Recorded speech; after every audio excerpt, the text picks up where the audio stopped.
So we introduced the complex Fourier series the last time. So what exactly does that mean? Starting with our favorite regular Fourier series here. So here we're not even talking about solving a PDE yet. We're just now back to talking about Fourier series.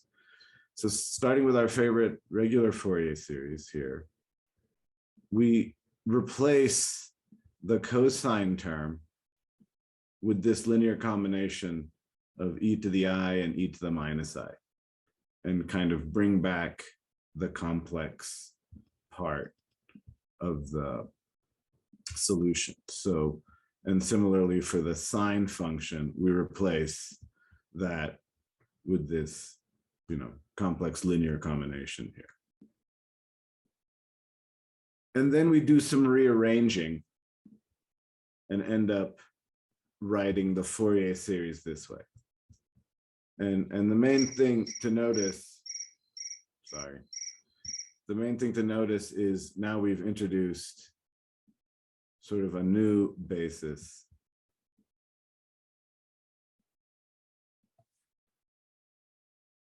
Instead of sine and cosine, now it's, e to the I, blah, and e to the minus I.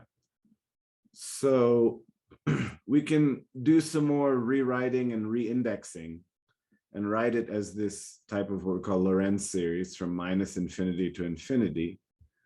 And here, this would be our basis element. And finally, the coefficient is just this combination of the known coefficients a sub n, and now we introduce the I because of the complex stuff. We have a complex, so this is sort of important in the little subtle details, is when we're forming this coefficient, we end up with an I in the denominator. And so we end up with this I in the denominator. And so when we want to, I don't know if this is the word, rationalizing the denominator, we want to make the denominator a real number. So we multiply top and bottom by I. And so that's when you get this I upstairs and the minus sign. So that's kind of a little detail that's easy to miss. And that if you don't, that can be confusing if you miss that detail. And that's like, wait, where did that minus I come from? So it's from that little step. But anyway, so yeah, we can now finally get this complex form of the Fourier series.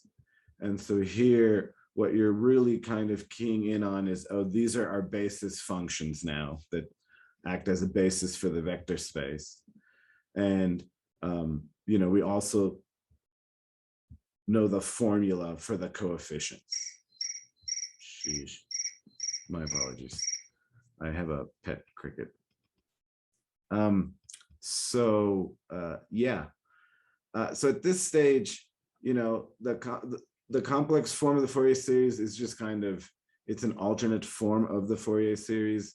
It helps in certain situations, like from a technical point of view, there's some functions it's easier to just find the complex Fourier series for of that function and then use that to find the real coefficients.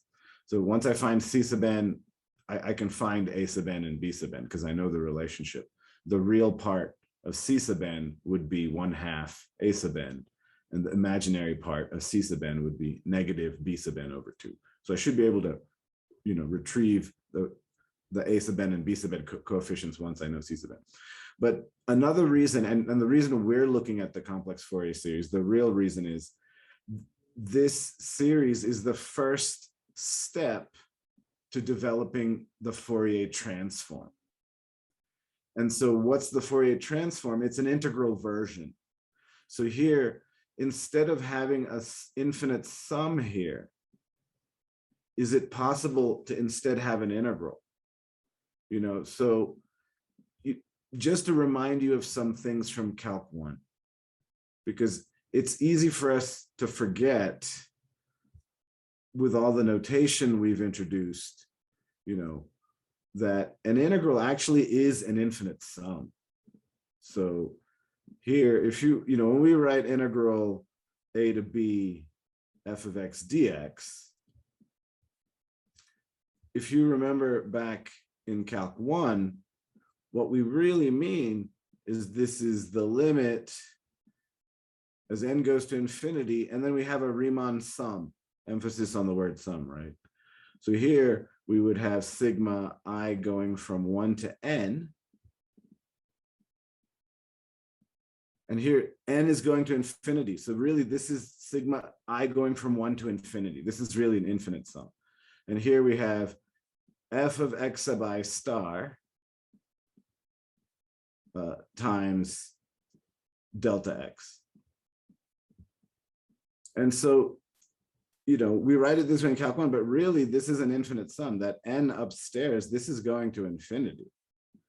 And so really when we talk about I have an integral from a to b, what we're really talking about is I have this infinite sum of a particular form.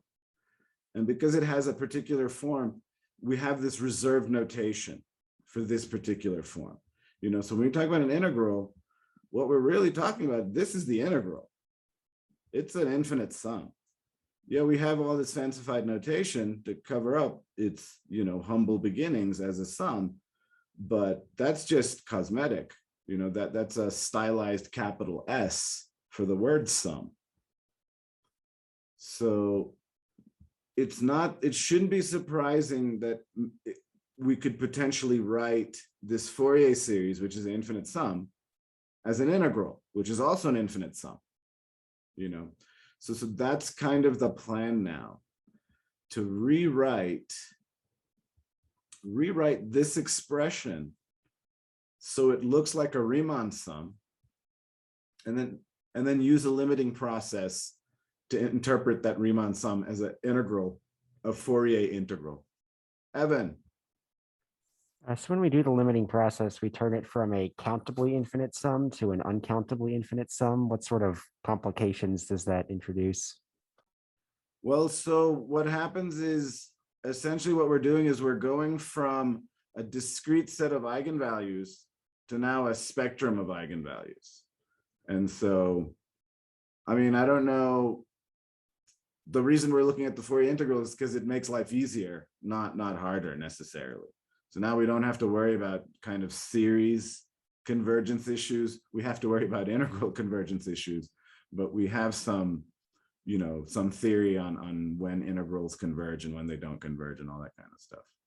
So you know, the Fourier transform to an integral is seen as an upgrade. That seemed to make life easier and to make even solving the PDEs easier, as we will see, you know, in the next lecture. So I don't know if I have any bad news to report about the old conversion to an integral, only that it just whole thing seems still a little strange to me. I'm still not comfortable with the process. So let me now, oh, and of course, just to talk about some of the technical details, that we have a bona fide basis that e to the I n pi x for these values is a bona fide basis, as Evan pointed out, countably infinite, but still countable. And in a second now, we're going to take this leap and go to a different space. Yes, some fun facts. The coefficients typically are typically complex. If the function f of x is real, then the coefficients, you know, about 0 will be conjugates of each other. For an even function, we have certain relationships between the coefficients that can be proven. And a lot of this stuff extends to the integral transform. And so we will actually see these properties all over again when we look at the integral transform. That's why I'm kind of not going into it too much right now. The C sub 0 constant, that remains the same. That's just the A sub 0. We never changed it from our original Fourier series. We just relabeled it, and it's still the average value. And our you know, convergence theory applies to this complex form of the Fourier series. It's the same as the original Fourier series that we started with. It's just a rewritten version. And then there's Parseval's identity, which relates the L2 norm of the data to the coefficients of the Fourier series. Sometimes this is of numerical relevance. And this is like when you start to do numerical analysis, more on that side of PDEs. This type of stuff is, you know, kind of nice. There's many aspects to study of this material, you know. So let me finally introduce the Fourier transform. It's an example of, first of all, an integral transform. So I just want to talk about an integral transform in general, and then focus in on the Fourier integral transform. So the idea is to create a continuous analog of the Fourier series. Essentially, this is what Evan was pointing out now, is that in the Fourier series, we have this discrete set of eigenvalues, and now we want to go to this continuous. So where we're, integrating instead of doing this sum. It's still a sum, but it's a very special type of sum that we call an integral, right?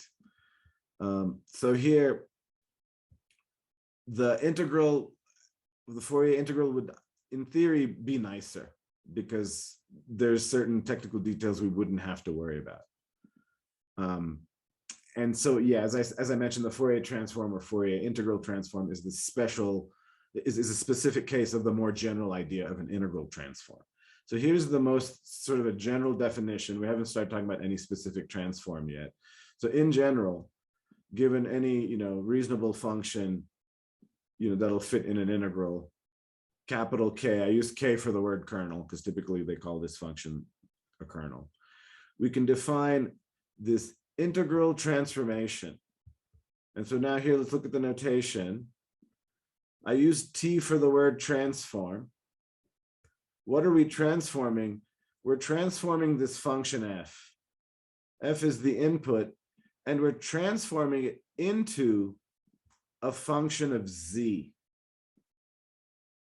So you give me f, which is a function of x. So go back to the kernel.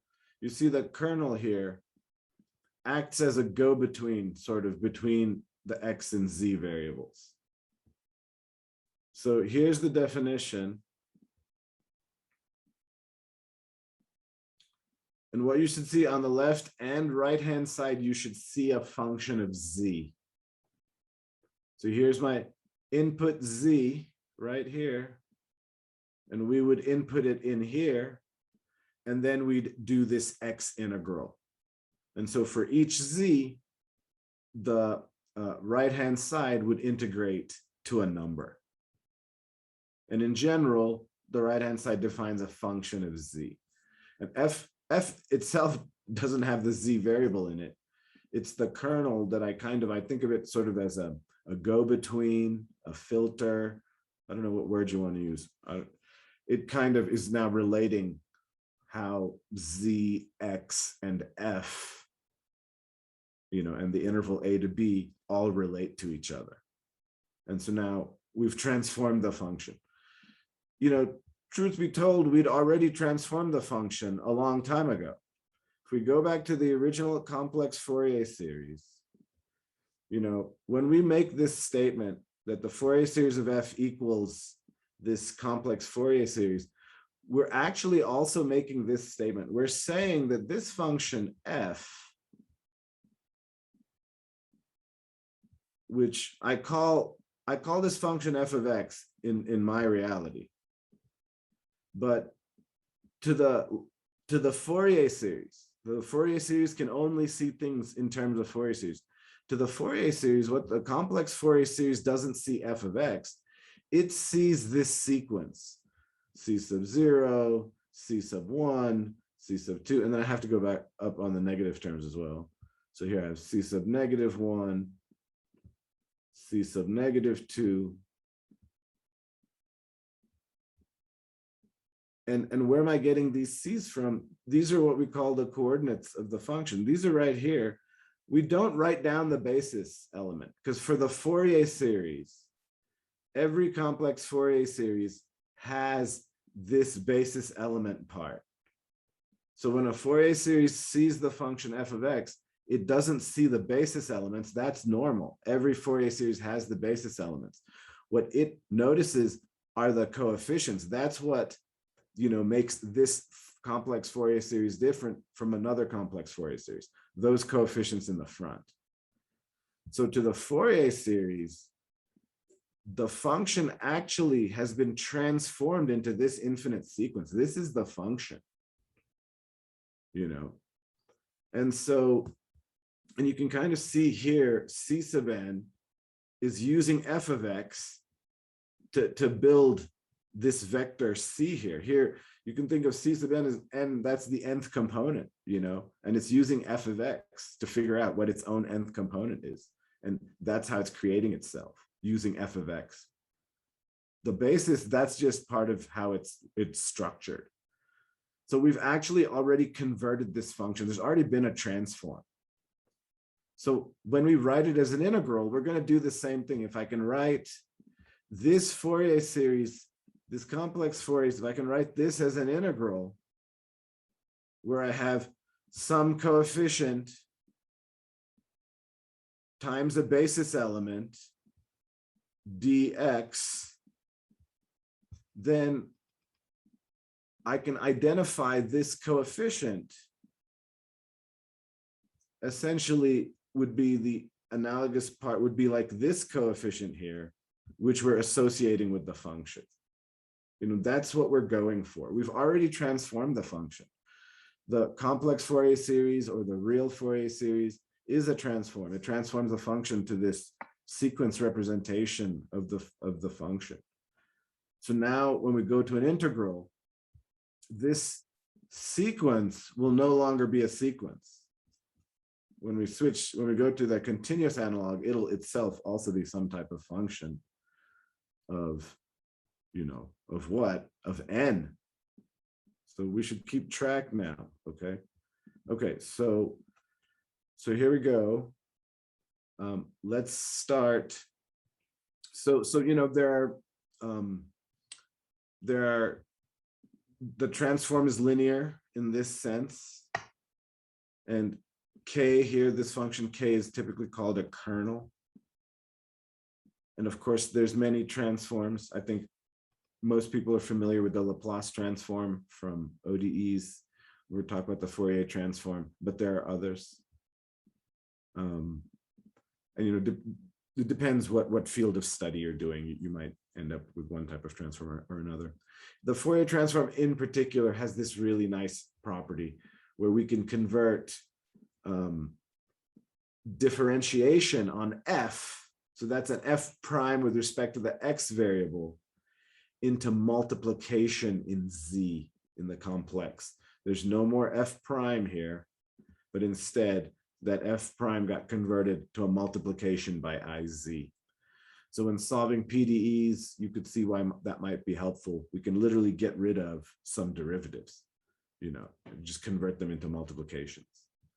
And we'll talk about all of that once we develop the Fourier transform, and we'll get into that. Now, how to use a transform to then solve a PDE, that's the next question. But let's first get the transform.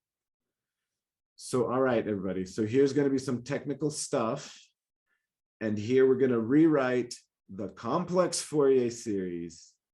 We're going to make it look like a Riemann sum and do this limiting process and find a Fourier integral. And so what are we going to do the limit on? So here's I think the most important thing to start with is usually we look at Fourier series for functions that are defined from -L to L. Now what we want to do is send L to infinity. And we want to look at a function on -infinity to infinity. And so our limiting process will be on L. So here I'm starting with a function f of x defined for all real numbers. So I'm going to set up a Riemann sum, and then I'm going to send L to infinity so that we end up x is over all the reals. Okay. And of course, this process we only do once. You might look at it once or twice just to kind of go, wait, what happened? But then we move on to understanding the actual transform. So here we require that the function be what we call absolutely integrable. The integral of the absolute value of f of x from -infinity to infinity be finite. This is, you know, we require this of the regular Fourier series. We require a sub 0 not be infinite. So for the regular Fourier series, we require, you know, that the very first term, the integral of the absolute value of the very first term, that was supposed to be an x, but it failed miserably. we require this to be finite. So now we've just sent L, to infinity, and we're just having the same essential requirement. I mean, the integral needs to make sense, in the first place to start with. So here, let's start with our complex Fourier series now, okay? And now we're gonna do there's no hard math here. All that's gonna happen is we're gonna introduce new notation and take a limit, and then magically an integral will appear.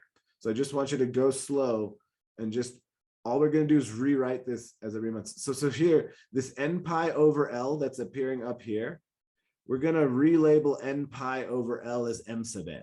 So let m sub n be n pi over L.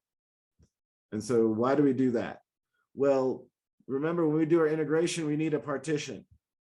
So m sub n now will be a partition of the entire real line.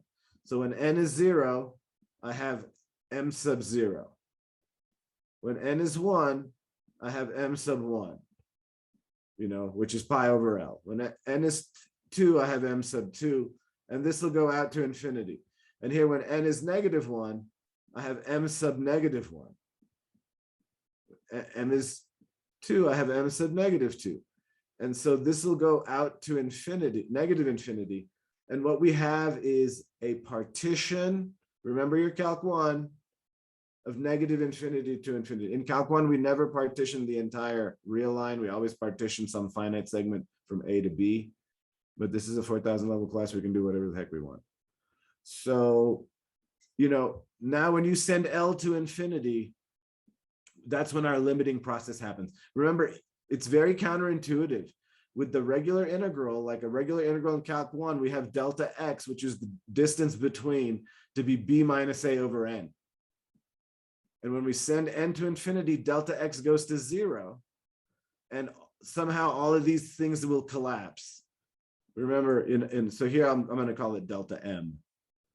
But from Calc 1, remember our delta x typically is like, and this will go to 0 as n goes to infinity. Yeah, so we're going to send n to infinity. All these little subintervals will collapse.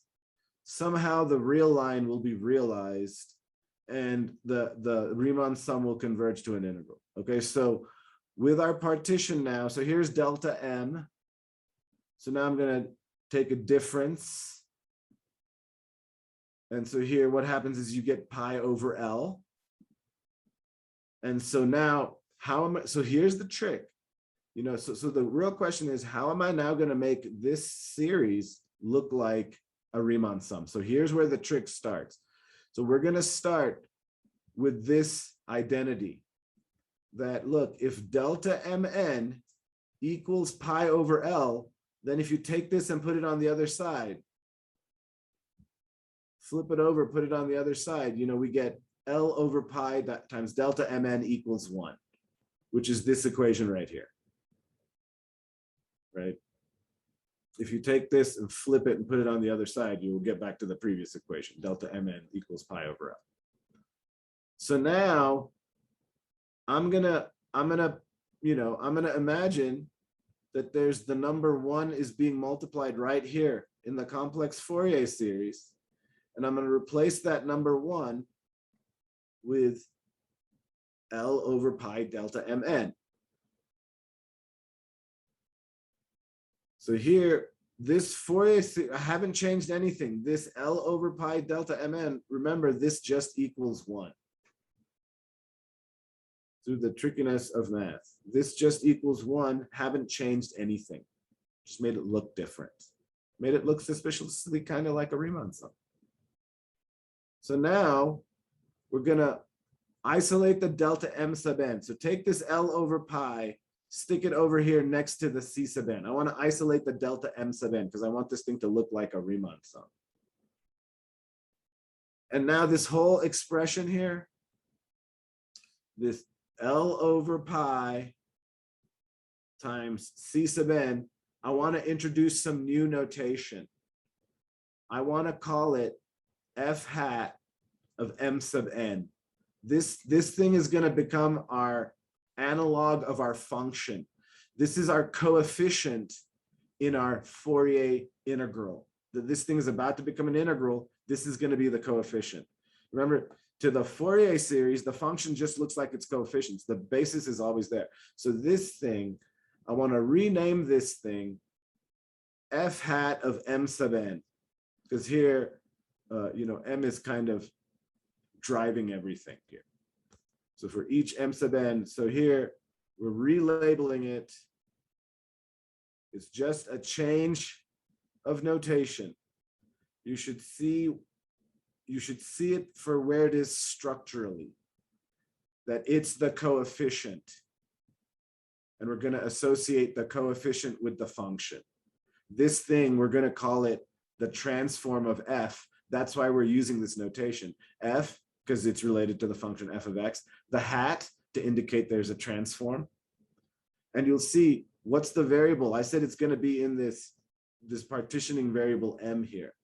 So now when we take the limit as L goes to infinity, what happens when L goes to infinity, delta m sub n goes to 0. Go back here to the definition of delta m sub n and go slow.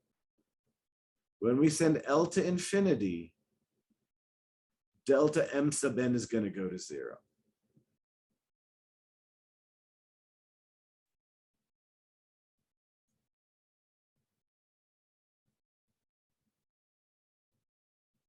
And this thing, assuming this function here is at least, I think if it's measurable, it'll converge, it has some type of nice convergence here. This becomes an integral. The delta m, that becomes dm. The m sub n just turns into m. Think about when you're doing a Riemann sum, when you do a limit, your f of x sub I star, the x sub I star magically in the integral just changes to x. The delta x just changes to dx. Right here, when we send n to infinity, it's really counterintuitive. Each partition is collapsing to 0. But there's infinitely many of them. And this is when we go from discrete to continuous, and this is the part I still just go, okay, if you say so.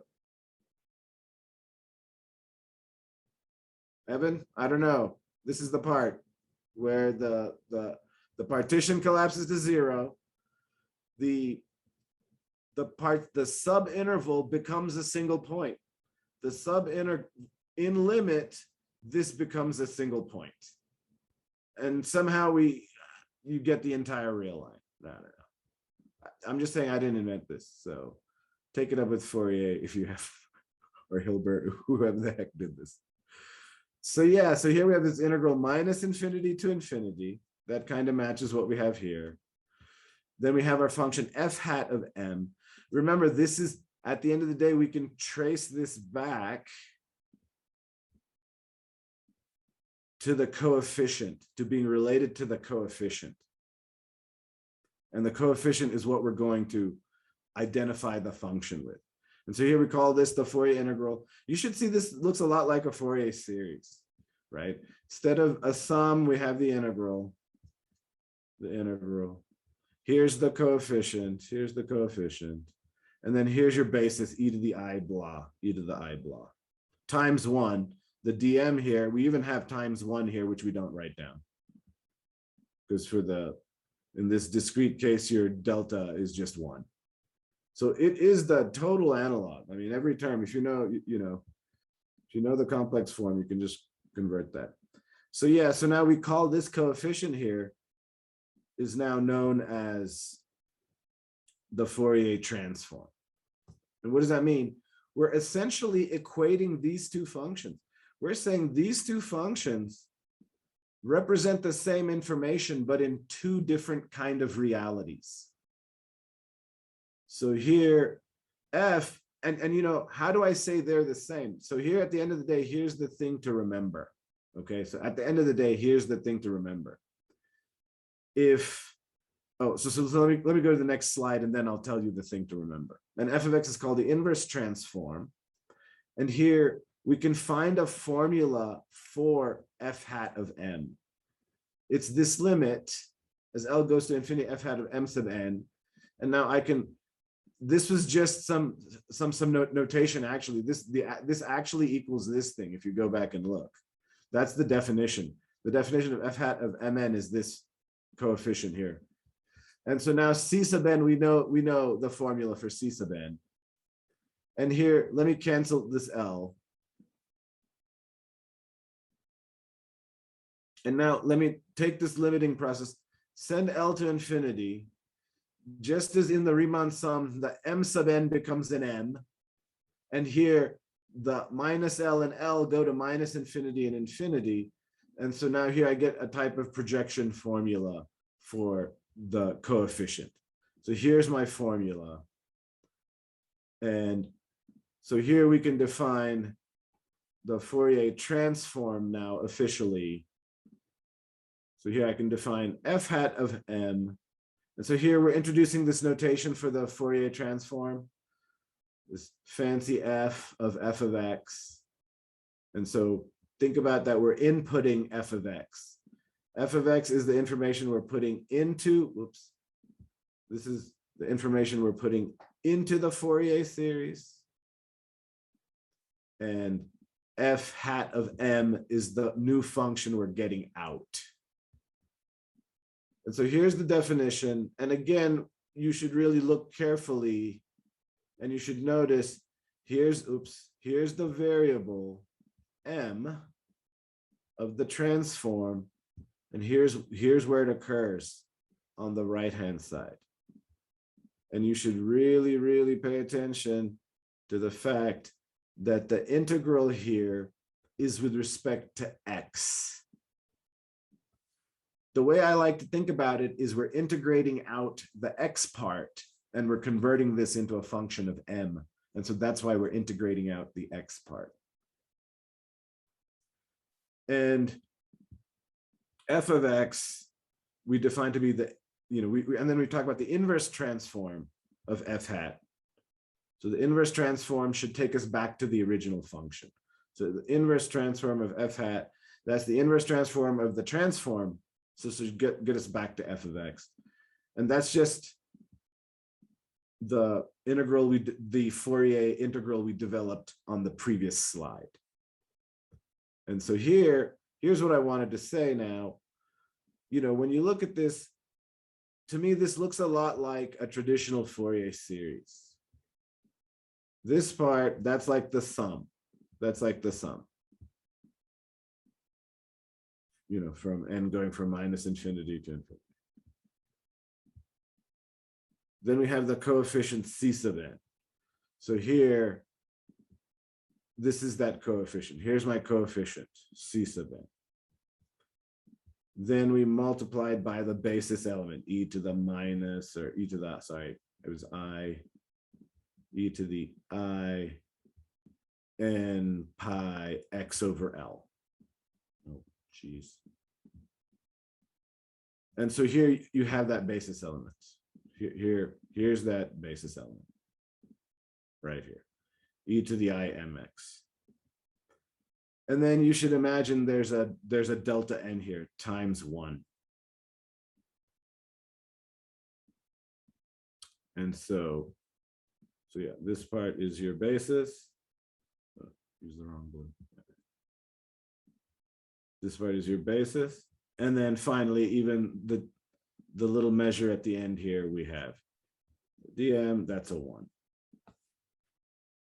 And just as I said before, from the Fourier series point of view, it thinks of f of x just as these coefficients, because the basis is always the same. So again, it's the same idea. It thinks of f of x. It doesn't see the basis part. It just sees the coefficients. So for the Fourier integral, you give it f, it thinks of it as f hat here. And so that's why we've defined f hat to be the Fourier transform of f. And we want to be able to go back. And so we define f to be the inverse Fourier transform of f hat. And again, I think it's important to these little details, like here, f is a function of x. The transform is a function of m. So here I'm integrating out the m. And here's the variable that you should see. This is an input variable right here. So f is a function of x. That's why I'm integrating out the m. And on the other side, for the transform up here, The transform is a function of m. And so that's why I'm integrating out the dx. And here now m is all real numbers. M was related to our partition. So remember, we have this partition here, m sub n, and which is related to n. So m is really going back to our index of our Fourier series.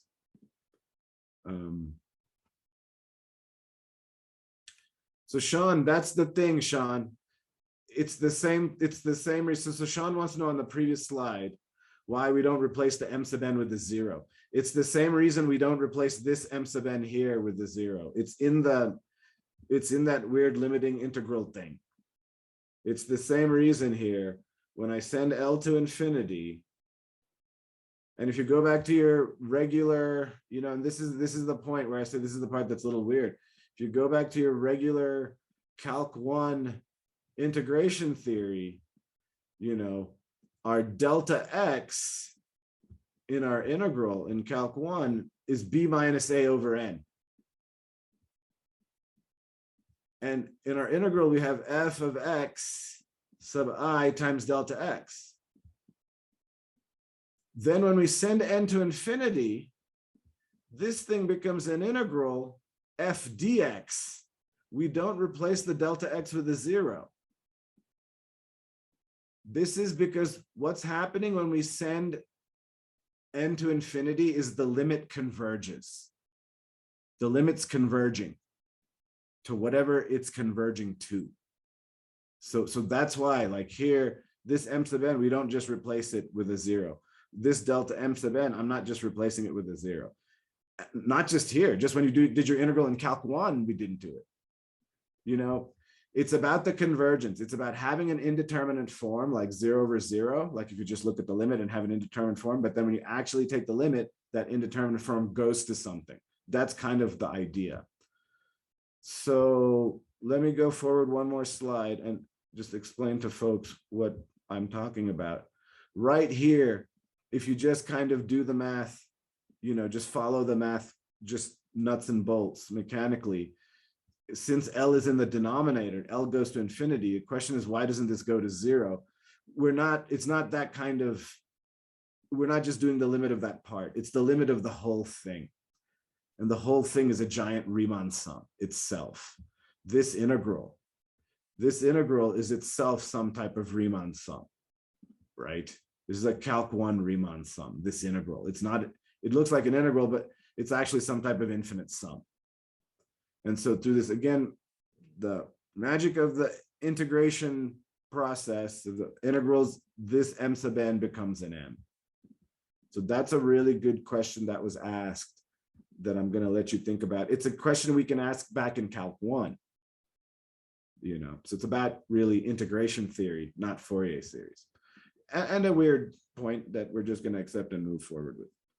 So here, now we can identify this thing that we're calling an integral transform. We can identify that, we're calling the Fourier transform. We can identify that as a proper integral transform with this function here being what we call the kernel of the transform. And it acts as a go-between the m variable and the x variable, right? Our transform space is the m variable is where the transformed function lives. So that's our transform space. And the f of x function, our regular reality is our x variable. So, and we can show, and so this is why, this final point is why I was saying we identify f of x with the coefficients. Because if I know the coefficient, then I know the basis is always the same. So if I know the coefficient, I can take the coefficient, multiply it by the basis elements, sum them all up, and find f of x. So if I know f hat of m, I basically also know the original function f of x. And going the other way, if I know f of x, well, then I can use the projection formula to find the Fourier coefficients, the coefficient which we're calling the inverse transform. So that's why we say they're kind of f and f hat are basically, it's like they're the same function, because if you know one, you know the other. You know, if you know one, you can always use the transform to transform it to the other version and go back and forth. So knowledge of one gives us knowledge of the other. And this is where the power of the transform comes in. The idea is, give me a problem in one space, I'll transform it into a problem. So give me a problem in the x variable, I'll transform it into a problem in the m variable, which hopefully is easier. I'll solve it in the m space and then transform back to the x space and say, here's your solution. That's the hope at the end of the day. And you know, we mentioned that the Fourier transform converts derivatives into multiplications. So here, there's an opportunity here to use this transform to simplify PDEs. So if our original function is absolutely integrable, we can show that the Fourier transform will be a bounded function for each m. Here, f hat of 0. So it's really important now, you know, to go back to the formula, because we're now learning it, and if you're not used to it, is to remember f hat of m is really just an integral. It's just an integral. F of x is also just an integral. So just have to be careful which variable you're doing the integral with respect to. And so that's why I go, you know, for f hat of m, it's a function of m. So I'm not going to integrate out the m. F of x, it's a function of x. So I'm not going to integrate out the x. You know, that's what helps me to kind of keep these pair of integrals together in my mind. And I mean, it's a lot of it is just notation, right? We can flip-flop these two. Here you see this and this. I mean, in some weird way, you can think of this as the inverse and this as the transform, right? I mean, just really depends on your point of view. You can flip-flop the notations here very easily. Yeah, so if you let m equal 0, then in here, I'm letting m equal 0. So I just end up integrating f of x. And so we know that the Fourier transform of f evaluated at 0 will be the area under the curve divided by pi. So here, or the net area under the curve divided by pi. It's kind of similar to the regular Fourier series where that first term, the 0th term, is somehow related to the, you know, the average value. It's the area divided by the length. So here that's sort of going on. I mean, if you think of maybe the domain as being circular, then maybe 2 pi is the length of the entire space. I don't know. So if f of x is real, then the transform, which is typically complex, will equal its own conjugate and be real. So if f of x is real, then the transform will be real. If f of x is even, the transform is even. If f of x is odd, the transform is odd.